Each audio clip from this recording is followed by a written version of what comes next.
Well, 3D printing may sound like science fiction to many, but it is a growing trend in America. And it's spread enough to cause concern to the makers of the latest Star Wars saga due out in December. My father has it.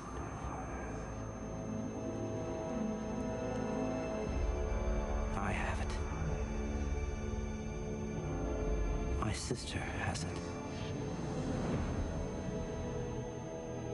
You have that power too. Well, you can create basically any item you see on the big screen at home. That's if you've got a 3D printer, of course. And one American did exactly that after watching the trailer. He created an exact replica of a stormtrooper's gun, briefly shown in the trailer. He then started selling the design blueprints to other fans online, and all of this months before the official souvenirs are due to be released. Well, it's far from the only example of 3D printers replicating movie paraphernalia. The trade in design blueprints has been, well, a burgeoning business online. And there's a website where enthusiasts share their files. There's a range of items from Star Wars helmets to guns and models, as well as other movie characters. But 3D printing expert Hugo Riveros believes this is actually a positive trend. Those people have a great talent, great skill to be able to look at something and then recreate it three-dimensionally just by looking at a few details. So I think those creators are not trying to break the law or infringe copyright.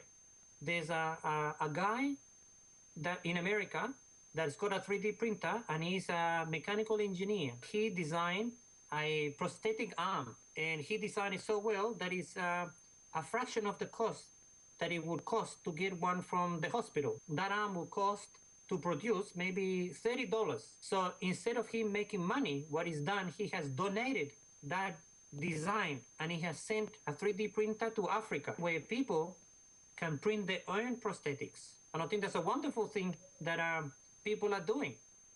Well, the big money media corporations are worried the trend may affect official sales.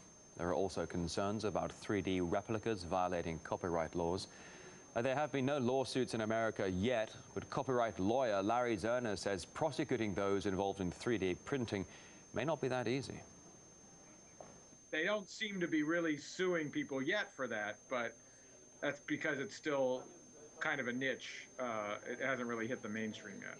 I think mostly what we're going to be talking about in 3D printing is printing figurines, you know, little Iron Man and Captain America doll, you know, and that's clearly going to be a copyright infringement. It's going to be much less on the practical things. Under U.S. copyright law, items that are useful are not copyrightable. So there was a case out of England a few years ago where they said stormtrooper helmets were not copyrightable because they were useful as helmets. So there is some line that protects the person who's creating the 3D printing.